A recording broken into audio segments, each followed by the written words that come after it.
I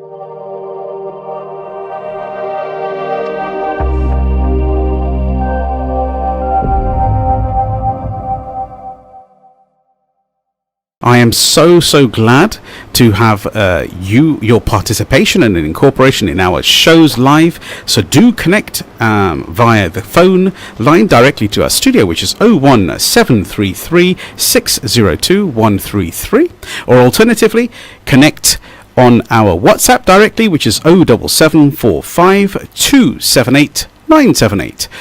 Now, we have an amazing individual today.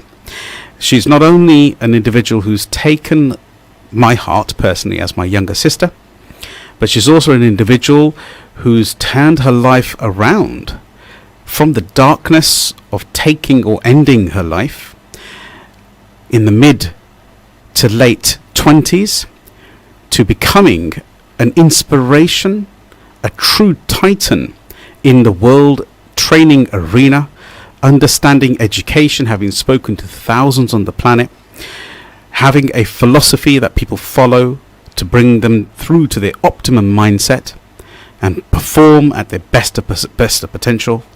She is nothing more, nothing less than, I think, a miracle who keeps herself in a complete focus with her life. Sometimes we all have these journey moments, don't we, when we veer off our roads. But the key here is to have the understanding and the belief and awareness in that real-time moment to be able to bring yourself straight back together on path and instill within others as well, not just yourself. I am not talking about anybody else besides my dearest sister. Her name is Manmeet Chowdhry. She is somebody who's become I think we've become so close over the last period of, I think, the last 3 years. She's become an individual who is a true aspiration to be around, somebody who's absolutely creating changes, touching the vibration of inner self with every human being that she touches. She's there for you. She always connects with you. So from an individual, for myself, my humble brother, older than her, I'd like to welcome Manmeet Chowdhry to the show. Hi, Sukhi. Thank you very much. Oh, Manmeet, you sound amazing. You know, you seem very, very emotional about the fact that my introduction was coming straight from my heart. Yes. But that's life, eh? Absolutely. If you're watching via Facebook Live, we're going to say a quick hi. And if you're watching us via YouTube Live, all it is via the Salaam Radio YouTube Live and also the Salaam Radio Facebook Live. This is quite a lively show. We really get nitty-gritty. The focus we've got is always around the empowerment of self. I'm bringing into this vein individuals just like Manmeet who have had diversities and adversities in their life. They've had challenges, but they've stood back on their feet, and more importantly, they've become a world order. Individuals who have stood themselves in front of stages. She's spoken in front of hundreds of individuals, and I'm sure many of us who are thinking, oops, I wouldn't like to do that. It does happen, and this is exactly the truth. She's actually honed her message to such a beautiful level where she touches your inner vibration and your inner nerves for you to understand your true value and potential and optimizing your whole mindset with an optimum focus. So before we continue, Manmeet, welcome once again. Thank you so much. I'm really, really humbled that you invited me on the show, and just to get another chance to share the message with so many other viewers and listeners. It's another opportunity which I'm really humbled to have. Thank you. Oh, wow. So I am not going to let our viewers down, but more importantly, Manmeet, we want to ensure that your message is clear and tidy for everybody to listen. Everybody knows the drill. Please get on to Empower Hour on Salaam Radio, the Facebook show, if you would like to get in connection and touch and ask any questions. Because trust me, having this entity here in this room with us is going to be really, really powerful. So, going back into focus. Manmeet, how does an individual really, really touch other people's hearts? Because it's been an amazing conversation and journey for yourself. I'm going to get nitty-gritty a bit later as well. Yeah, everybody knows the drill. The first half is all about you. So how does an individual, tell us a little bit about your background, if you don't mind. You know, where are you from? You know, where was your journey up until now? So my background in terms of where I'm from, so I'm born and brought up and bred in London, a place called Edgware. and been there all my life, all 37 years of my life. 37, you little liar. I don't believe you. I am 37. I was thinking she's going to I thought she was going to turn around and say to me, actually, do you know what? About 3-4 years ago, I had a little blip in my life, and I'm just about to turn 30 if max. Well done to you. Thank you. No, 37. And I've lived there all my life. My background is I'm a spiritual being, as you know, and but from the background of the Sikh religion. Mm-hmm. And I have siblings and a lovely mother and father. My siblings, the one that is single, just older than me, some of you may know him by the name of Paul Chowdhry. No! Are you serious? Paul Chowdhry, the comedian? Yes. And he is your older brother? He's my older brother. Oh, wow. What an amazing brother. That he's so lucky that he's got such an exciting celebrity sister. Yeah, so he's the lucky one, of course. Of course! It's all that. Come on, you know that, Paul.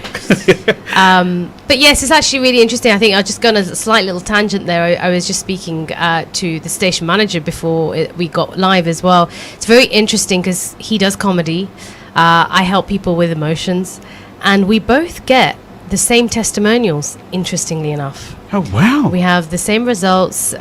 People are overcoming certain ways. He makes them laugh, I make them cry. So my mum says both my children are healing other people in their own way. So God bless. Yeah. And I truly understand that, because with all emotion comes that yin and yang approach, which is that positive and that negative feeling. Is that correct? Mm-hmm. A lot of our inspired tribe, they're quite healed in this thought process. I mean, we've been doing this show. I've been doing this show for the best part of nearly 6 months. So people have really got to understand how we, on a weekly basis, how we add to people's lives.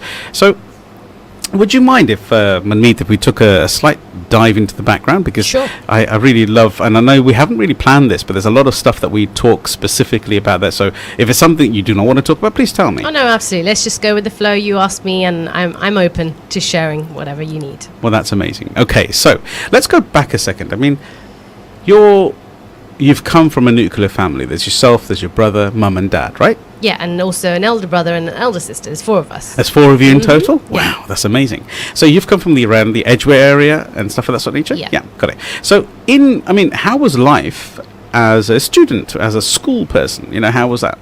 Growing up? Actually, in my area, it wasn't too bad. In terms of there wasn't a lot of, people have experienced a lot of racism and things like that. I have to say, I didn't really experience a lot of that.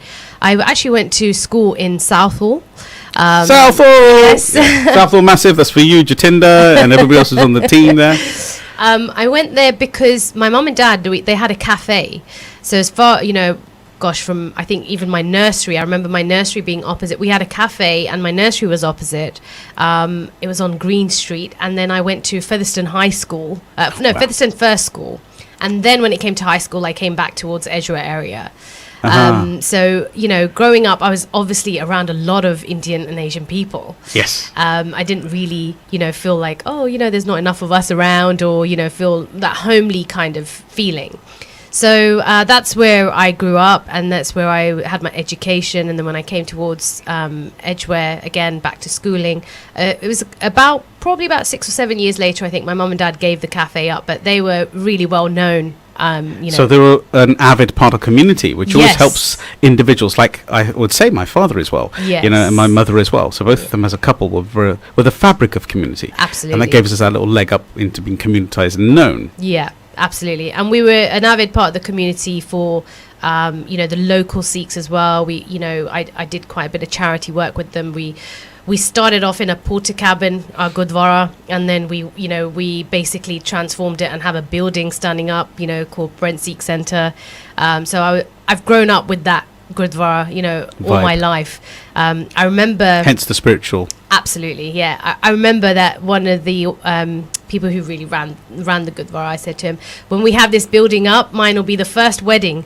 And now he says, okay, this building's been up for how many years now? We're still waiting for yours. Oh no, you're still single. You can't do that. Yeah, so we're a big part of the community, and I when people ask me, about me, I just say I'm actually quite traditional. I'm quite a desi, in my ways. I love... In a proud way. Yes. I love, like, my Indian heritage, if you would call it that. It's like I love the Bollywood films, the dancing, the Bhangra, and all of that. So that's been a big part of my growing up and a big part of my life, and still is. If I go too many months without watching a film or something, I feel like you get the jitters.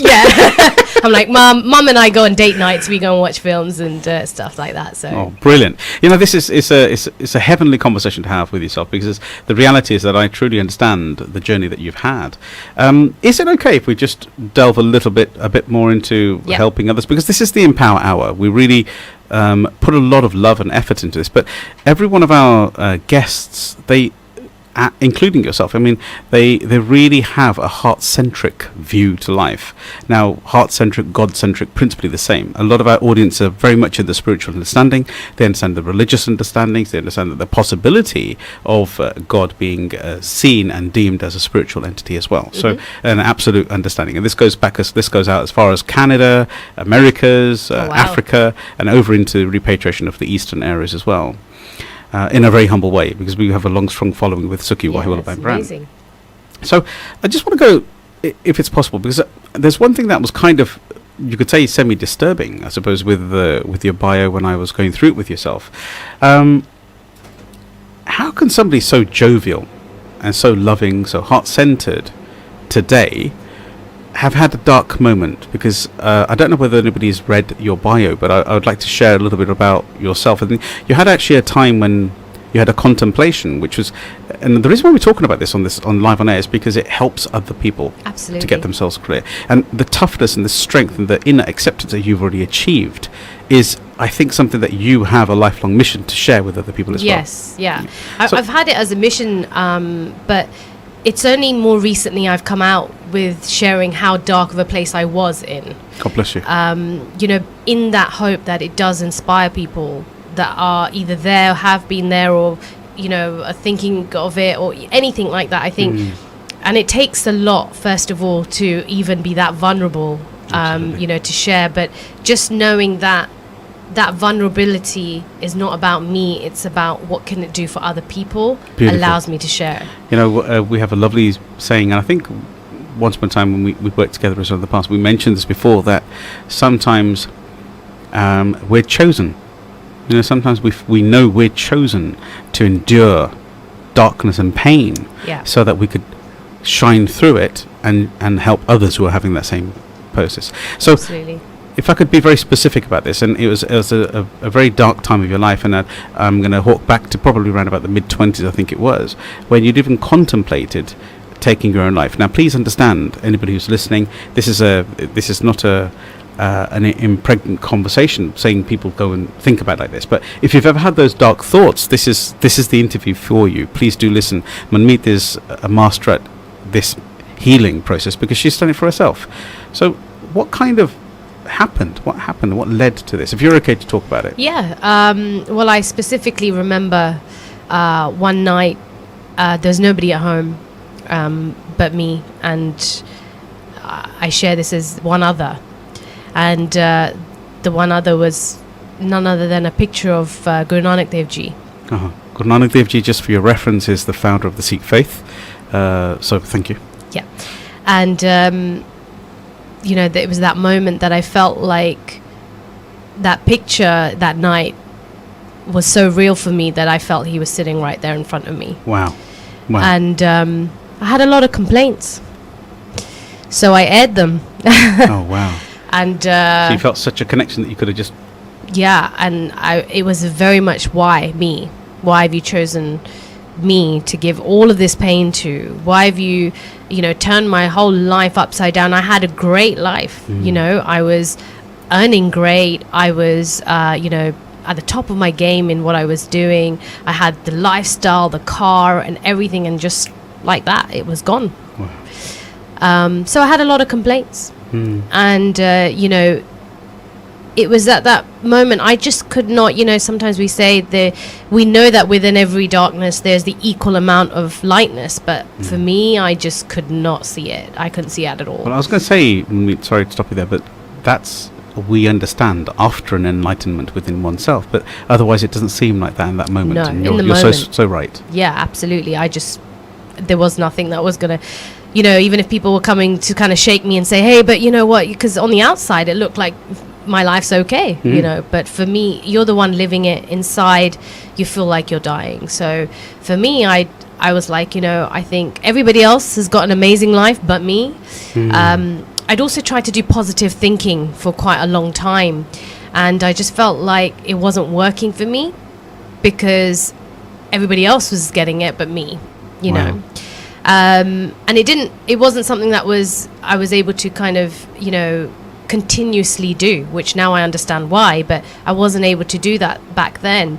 And so I thought the better option is... So basically individuals who are out there who have a challenge with trying to keep themselves in a positive thinking vibe, you're going to give them a bit of a solution later. Yeah. And we definitely will do that. So just remember, this is about Manmeet sharing her real journey. So please understand this can be quite a touching moment, but we're hoping, between brother and sister here, that we're hoping that one person is listening whose life is going to change tonight, and this is what the Empower Hour with myself, Sukhi Wahiwala, is all about. So back to yourself, Manmeet. So what were the thoughts that were going through your mind that you managed to reframe? Well, the thought, first of all, the thought was, should I take some tablets? Should I drive my car into a wall?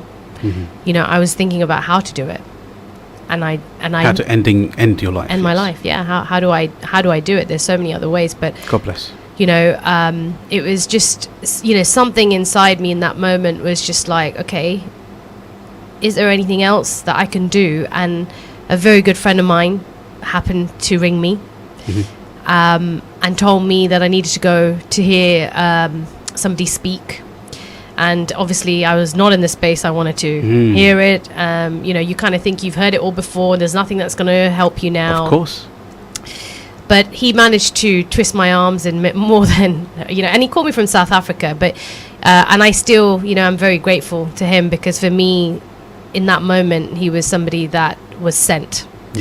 If you understand, everybody who's listening, sent from the divine, the environment, the universe, and obviously by your good deed. Absolutely. And maybe the person that you were sharing it with, the image, the picture, obviously then recreated this connection, whether it's Guru Nanak or whether it's the Prophet Muhammad, peace be upon him, as well. So whichever the principal understanding is what was happening there.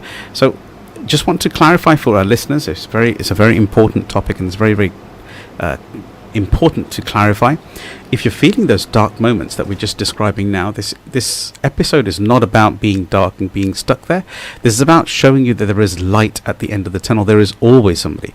Now, may it be that the friend that called you from South Africa to get you out, maybe this show is the same show that's getting you out of your darkness today, tonight, and I hope from here onwards as well. Back to you, Manmeet. Sorry. Yeah, absolutely. So for me, he was, somebody, and his name is Dizzy Taylor, so I'd love to just mention his name. Well, God bless you, Dizzy. And then I went to see who now is a very dear mentor and teacher of mine, Dr. John D. Martini. And that was, I felt like the moment I sat, I was sitting there with my cross arm thinking, what is this man going to tell me? Yeah, I was like, he's not going to tell me anything I don't know already. So in a very negative mindset, to be honest. Which is expected. That's a natural space to be, right? Absolutely. I think you get to, nothing is going to work for me, no matter what it is. But I think out of respect for Dizzy, I did go as well. Bless you. I think I almost went in this like self-righteous, I'll go and show you that it doesn't work. Yeah, I'll prove you wrong. Well, good for you in that context. At least you got up and decided to put somebody else's wrong. Yeah. Prove them wrong. That's fine. Yeah, I went, and actually a very good friend of mine, Vinnie Palmer, was the person who really helped me in my journey to make sure that we went there, we listened, and what I heard that night, for me, it was... And I get tears because it was one man, one message that one night just changed. I felt the yearning to want to know more. And the wanting to know more was that maybe this isn't time right now. Wow.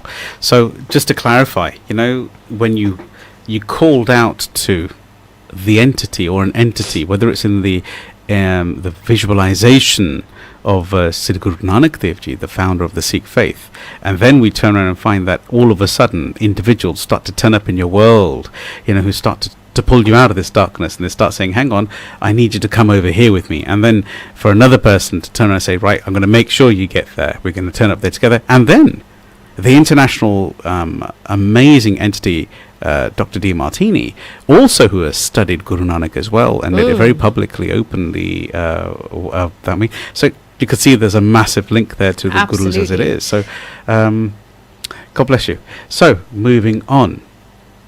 Yeah, so he basically the way he spoke, and he did actually speak of, as you said, Guru Nanak Dev Ji. He studied so many ologies, and I found what he had to say very interesting but very real.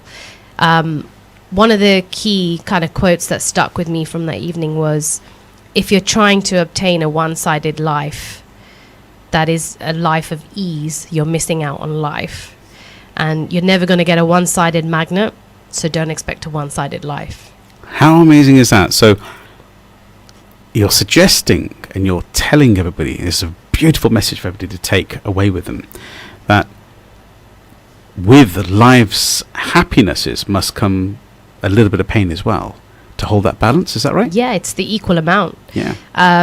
It's actually the fact that we're just not aware of the whole balance that's already always there, present. It's that magnet analogy gets me every time, because you can't argue with it, right? It's like you try and cut that magnet in half, you're going to have both sides again, and you try and cut it in half again, you're still going to get both poles. So if you can't have that one-sided magnet, how can we expect a one-sided life? That's truly inspiring. I'm not sure if anyone's listening and hearing. Get involved. Do ask questions on the Empower Salaam Radio FB Facebook Live.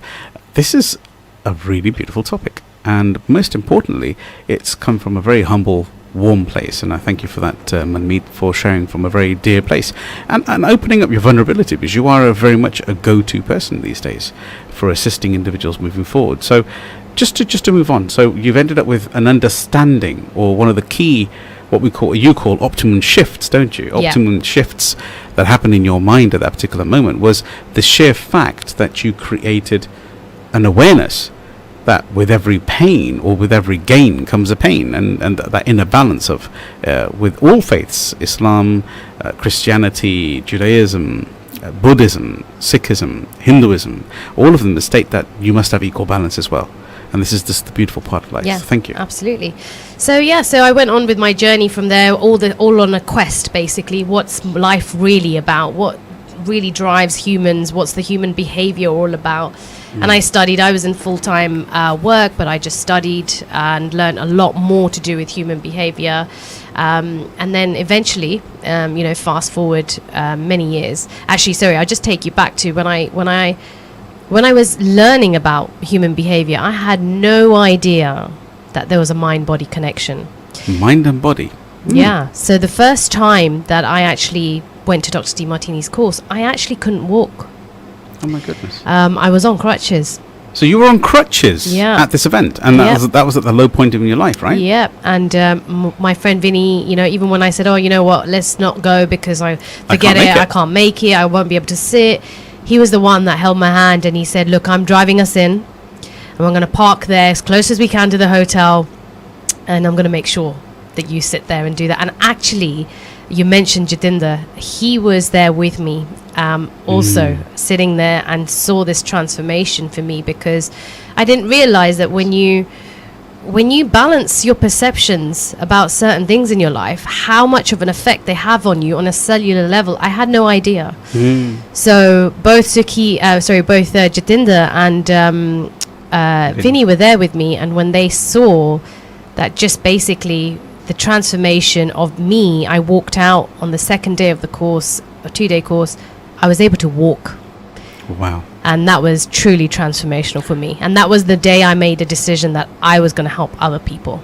I didn't know how. I just knew I was going to do it. Now, that's the determination that we need to ignite in ourselves. Now, that truly is a magical story. So if anybody's listening, this is the Empower Hour with Manmeet Chowdhry. So she's specifically, or Chowdhry, as you would explain it in an easier way to explain.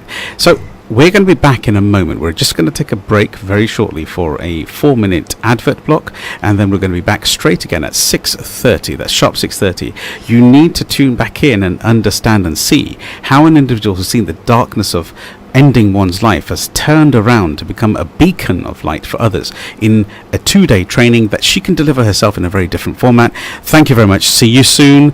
Tune back in at 6:30. Welcome back. This is Sukhi Wahiwala, your host today on the Empower Hour on Salaam Radio.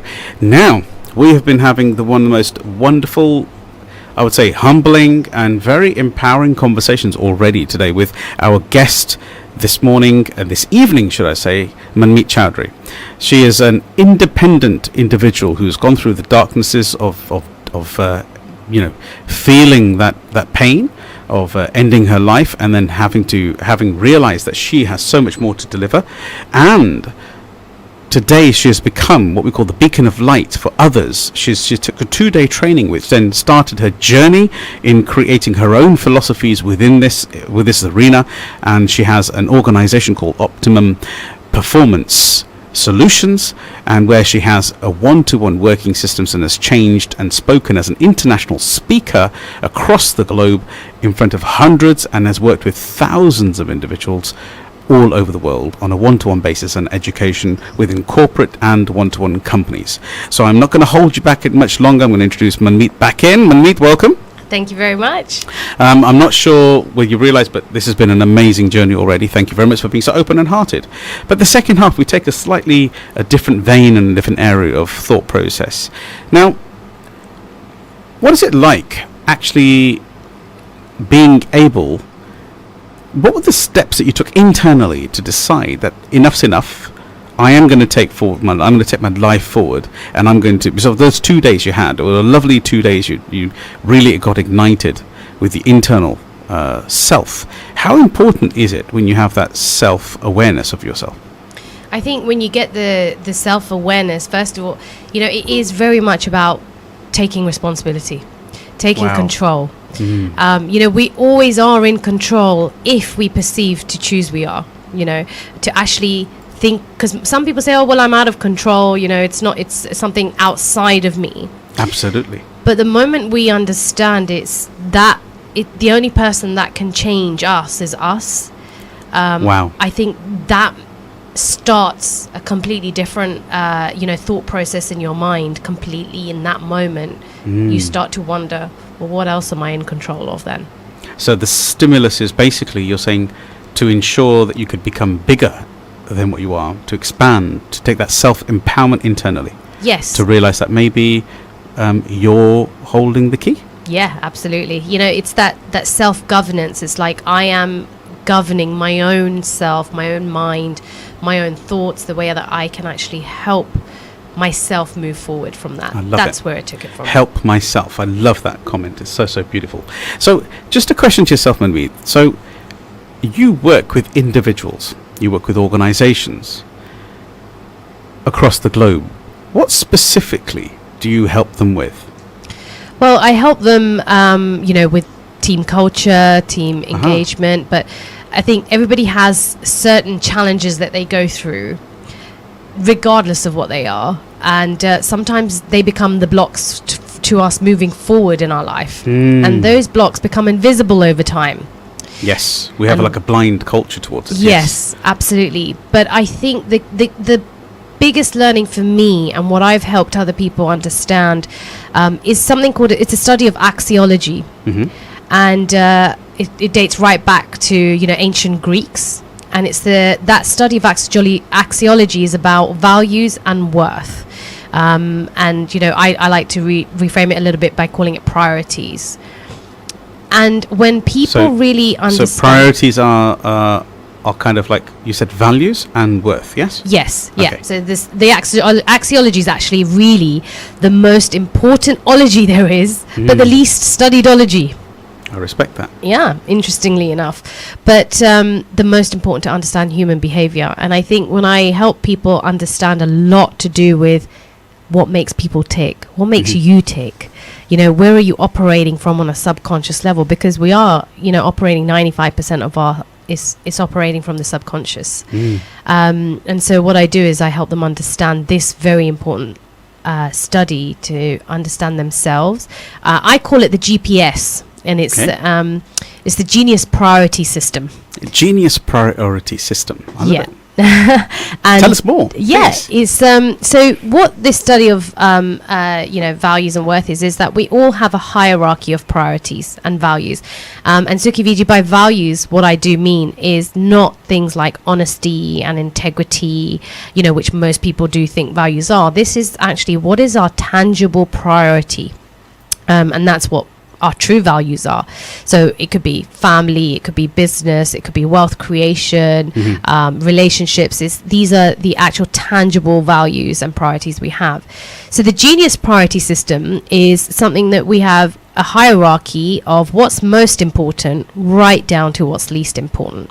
Got it. And everything that is most important is where every single person's genius lies. Wow. So everything that we do on a day-to-day basis that is most important to us, what we spend our time on, what we spend our energy on, that's where all of us have a genius within us. So just to frame, if anybody's listening and understanding where I'm coming from, so what would you classify as genius? What do you mean by genius? So I would say a genius is somebody who's living by what's most important. And now we're talking, aren't we? So a genius is somebody who is living and acting and believing upon what is most important to them. Yeah, absolutely. So, for example, someone like Rose Kennedy, she was a genius at being a mum who actually her mission was to raise a family of world leaders. So she was a genius at being a mum who raised a family of world leaders. Wow. That makes total sense now. Yeah. So now the GPS system. Yeah.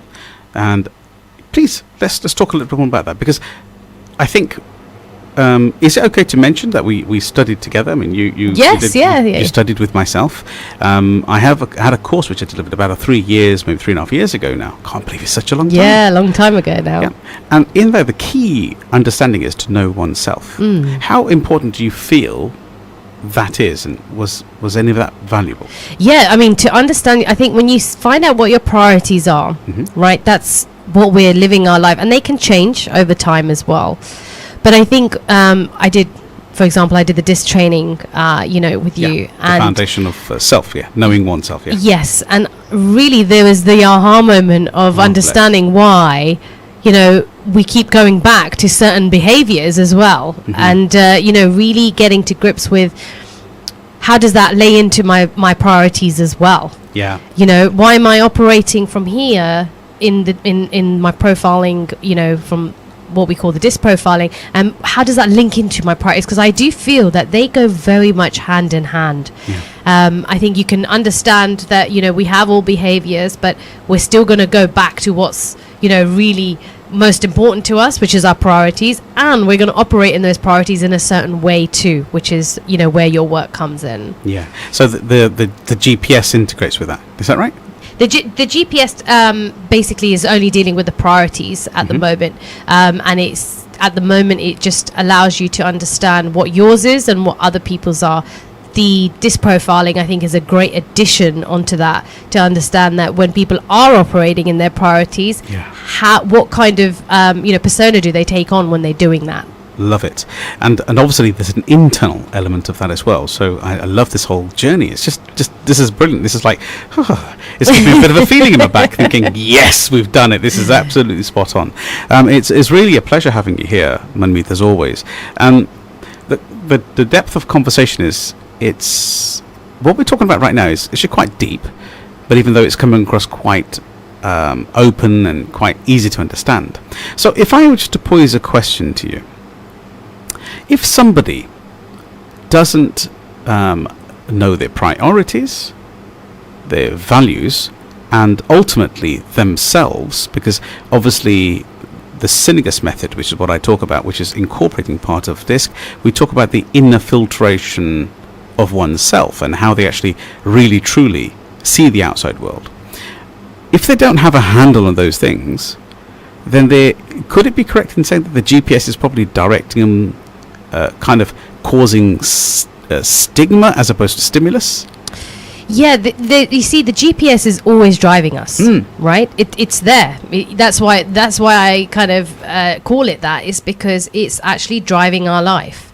Yeah, connected sat nav, Absolutely, GPS is driving your life, and when we don't understand how what we're driving, what's being driven by us, we're going to kind of, create self-sabotaging systems to get us back to what's most important.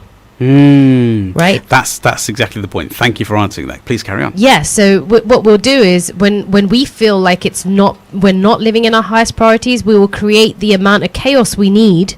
And I say co-create because it's not just created for us, and we don't just create it only. Co-create with the divine. We co-create the chaos needed to get back to what's most important. And the amount of chaos that we create is directly proportional to how much we feel our priorities are not being met. Wow. So, in essence, am I correct in saying, please do correct me if I'm not, the further we go from ourselves, the more the self attempts to try to bring us back. Absolutely. And that within itself becomes deemed as a distraction or not a distraction. Is that correct? Yes, absolutely. And, we bring in people that help us create that chaos to get back to us most true, authentic self. But you see, if we're not aware of who those people are, what role they're playing in our life, I call them stars of the universe. And I'm sure they're very happy being called the stars. Yes, absolutely, because everybody we're interacting with, they're stars of the universe, helping us and guiding us like stars do to what is most important and to our most true, authentic self. Wow, that is such a humble, encompassing, gratitude-filled energy that you've just shared there, because individuals, that means basically if people are in your life who are identified as being destructive, people who are taking you away from your heart center, from your flow, from your understanding of self, like, I don't like this, I like that, but they're actually there to help you, and they're helping you to understand what's not you. That's just so beautifully said. Do you know what? Wonderful. I am so proud to have you here today again, as always. Thank you. This is going to help an awful lot of individuals who are going to listen to this across the globe. This is Manmeet Chowdhry. We are now in the middle of discussing and talking about how an individual can gain their life strength back again. So, Manmeet, if I take it to a slightly different angle, I know you're very sought after. And I know you're playing yourself down. You're not just talking about philosophy, but you really do help a lot of people. And there's a whole queue of individuals that I understand who have worked with you, who have been assisted by you. So how do you actually help them? And how do you differentiate? Tell me a little bit and tell us all a little bit more about your optimum organization. What do you do? The performance. How do you achieve this in people, please? So what happens is people tend to come to me not knowing what the issues are. So I work with a wide range of people. I was going to say it's quite limitless, but it's the head, right? It's like the conversation we were having earlier, when you said, well, who is it you work with? I was like, everyone. Yes. Even though, so it could be anybody that's having problems dealing with losing a loved one, for example, losing a relationship, losing money, business, any type of loss. And then there are people who, actually they feel like they are doing really well in life, but they just want to go to the next level, and something's just stopping them from doing that. And I also have people, that are having some sort of relationship issues.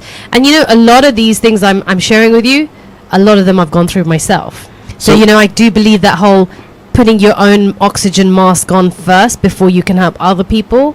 It's like, I know where they're coming from when they come to me, and I know where they've been. Such a deep, valid point, because there's an umpteen, unlimited number of individuals out there who help you with things that they've never experienced, and they haven't realized, because I can see that there's an element of blessing that's coming through from yourself, where you are so warm to accept challenge now in your life. And I wish this message is conveyed with every person who's listening today, that to realize that inner balance you were talking about earlier on is the key of acceptance, and it's the gratitude, the love. I mean, but I just want to ask you one deep question, if you don't mind.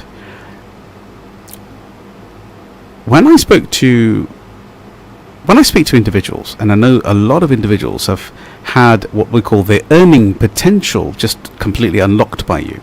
Now, I know you have a problem with me saying you, because you realize it's the universe, and I fully subscribe to that. But for this moment, for the second,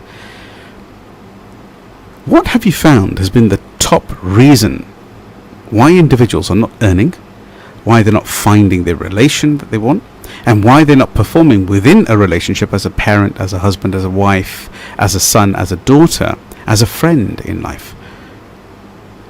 What do you think is the number one stimulus that you've been working with? Oh, that's a big question. I don't know. Haven't got that much time now. We'll make time. Well, I think look, there's a couple of things in terms of when you talk about the earning potential. That really comes down to guilt. Guilt? Yeah. So let me explain a little bit about what I've learned. So if we perceive we have done something to somebody in the past that in our perception we feel has caused them more pain than pleasure, more drawbacks than benefits, just basically one-sidedness in terms of more pain. That's it. We've caused them a lot more pain than I should have. So you've hurt them. Yeah, we've hurt them. Well, they chose to do hurt, because that's the feeling that they've obviously created. But we've done something to them, and what happens is we hold on to that. It doesn't matter how small or how big that guilt is, but the moment we hold on to that through our life, what happens in the present, because of that, we overcompensate. And we don't feel worthy of receiving, so it diminishes our self-worth. Wow, what an amazing outlook. And when we diminish our self-worth, so any money that comes to us, we straight away like, no, we're not worthy of receiving things, because our subconscious is going, no, you caused somebody that pain in the past, so give it out to just basically you're either giving it out by paying for stupid things, like you're buying all this stuff that you just want to basically spend money, okay, because you don't feel worthy of keeping it. We call it financial aikido. Yes, exactly. So but that's when it comes in. The other one, as you said rightly, is what about when people don't even have it coming in? That's the same thing. We don't feel worthy of receiving. So what we do is we let the universe know that we're not worthy of receiving because of what we've done in the past, so don't send us any money. Oh my goodness. And what I've found is 100% of the time, anytime I've helped somebody remove that guilt, either their sales go up, if they're working in a job or even in their business, their income goes up. And when I work with property investors, their investment goes up. Oh, wow. It's just such a correlation that people don't make in the worthiness of creating wealth. Wow. Guilt is the number one block for feeling that worthiness of receiving and creating wealth. Yeah, this is just amazing. Now, I'm a secret admirer, as a brother, of your work, and I think you have a brilliant Wisdom Wednesday. It's something that we use as well. Yeah. But you use a Wisdom Wednesday as a title, and I can remember about a week or 10 days, maybe even 2 weeks ago, you were talking about how an individual who was in property had a challenge with an investment that was not paying out. That's right. So please tell me, because you just adjusted this one thing. Obviously, it's not simple. It takes a lot of one-to-one time with you. It takes time. But what happened? So they had it was actually a couple. They had property project that needed completing, and the investor money was held up for about 18 months. And the moment we actually helped them balance that, because what happened is, as a result of that property the funds not coming from this investor, they borrowed from other people to try and make some. So try and bridge the gap. Yeah, and there was a lot of guilt there for having to not be able to pay these people back on time who were friends and family, etc. The moment we, basically took them through the process to dissolve that guilt, I had a lovely voice note, from the husband who said, well, the money started coming in really interestingly enough. And it's, that's, and when I say 100% of the time, having worked with another business owner, he had guilt about having lied about something when he was a little kid, Wow. So you can go back that far. Yes, because they know what they're holding on guilt about. The moment we dissolve that, his income in his business and sales, while we were on the call, he actually, after he got off the call, he checked. It was in that call, he had online sales that were, so much more than his business has ever made. Because all that's happened is we just see how we are also a star of the universe. Wow. Helping other people and guiding them gets what's most important, and there's nothing to feel guilty about. And in that moment, we just feel worthy of receiving again, and our self-worth just goes back up. This, I think we don't want to be missing what's actually been shared here. Manmeet has just condensed something in such a bunch of, a sequence of beautiful, simple, concentrated words. The reality is that in every misinterpretation, is this what you're saying? That in every misinterpretation, everything that's holding you back, somewhere inside your body, inside your mind, inside the body, the soul, you're holding on to a stigma attached to having not helped somebody. Is that correct? Yeah, absolutely. Or and as we possibly know, done wrong by somebody. Done wrong, yeah. And this look, is beautiful. and whether it be, in Islam, in Sikhism, or any other religions, like, we are taught nothing happens without the will of the divine, no matter what you call the divine, and so if specific action that we are to do is not meant to be, it would have gone out extinct. Very true. So if we're doing something for somebody, we might perceive we're not helping them, but actually if we just ask, how did we help them, how did we guide them to what was important to them, you'll start to see that you're just playing a little piece in this whole matrix that we call the universe. God bless you. Do you know that, again, you can see, I'm not sure whether you understand, but there's a dripping, an aura of humility that's coming across here. So wonderful. And I really love the way you accept your position within the aura as well. So learning by accepting, realization of other people's journey, respecting of that journey as well, and realization. If anybody here is thinking today and trying to work out what they've got stuck in their life, maybe they should just reach out with Manmeet. And this is not a sales tool or a sales process, but I genuinely believe in connecting people for the right reasons, much the same as she had a journey in her life that was she had a dark moment. She's here as the beacon of light for many others around the world and around the globe. So don't feel frightened of connecting and communicating. I can see, if I can say a quick hi out to Savan Goswami. I think maybe he's probably either Manmeet's friend or our friend. Thank you very much, Manmeet. He's saying a great and amazing interview. And it says the amazing Manmeet Kaur. And with the awesome Sukhi Wahiwala, thank you very much. Parvinder, my wife Parvinder, great interview, Sukhi and Manmeet, truly inspiring. So many gems of wisdom being shared today with love. And this is just wonderful to hear, isn't it? Again, Akil Mahmood, just thought I'd give you a quick shout out, so hey, hi. And this is basically another one saying, so inspiring, Manmeet. Oh. Brilliant. And this is that was our touch. intention. Yeah, this is the touch, this is the connection we have on people. You know what, if you're having a dark moment, reach out. This is what this is all about. Now, we're not suggesting that we're a call helpline, not at all.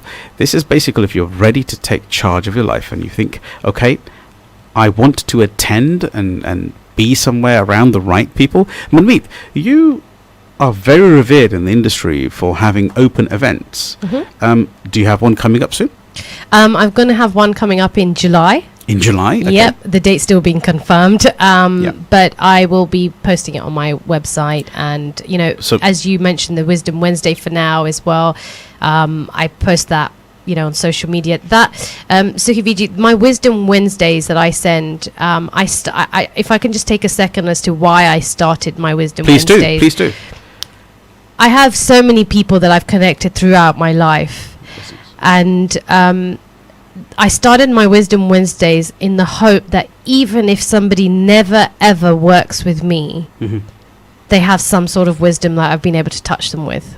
Wow. So it's in a context of true sevas, true tithing, true zakat, charity, and assisting other people just by giving your thoughts away, right? Just giving them away, yeah. And sometimes I share my own thoughts, sometimes I share who I've worked with. And, you know, I don't have a set time. I send them or post them on a Wednesday. But because they go internationally, I will have people come back and go, I just really needed to hear that right now. And that's amazing, because obviously the timeline, you know, you could be posting out here at 6 o'clock in the morning and it could be 12 o'clock at night in Absolutely. Australia. Yeah. Oh, wow. So that's the Wisdom Wednesdays. I do, I mean, I'm on social media as well. How can anybody get hold of you, please? So on my Instagram, you can follow me on Optimum Performance Solutions. Can you just spell that for everybody so they got it? Yeah, it's OPTIMUM, Optimum, and Performance, PERFORMANCE, and Solutions. Great. I can't believe we've come to the end of the show so quickly. Optimum Performance. And if they wanted to get in touch with you from the... Yeah, my website is Optimum Performance Solutions, same spelling, .com. And they can contact me then. It's that easy. I don't know whether you've thoroughly enjoyed yourself in sharing. Oh, I really have. I can't believe it's gone so quick. I was going to say, I told you it would go really quickly, Manmeet, didn't I? You know, honestly, it's a pleasure. It's a pleasure from myself to have interviewed such a powerful titan. May you continue to grow and touch the lives of others and create that inner ignition and change within themselves of self-gratitude and understanding, and take that pain back, Manmeet. God. Thank you, and I am absolutely humble that I'm being interviewed by my dear brother. So thank you so much for having me on the show, Sukhi Biji. Pleasure on our end. So while we say bye to Manmeet, we're going to say bye-bye for one more week, and we'll see you again next Tuesday, the 4th of June, at our usual time, I believe, between 7 and 8.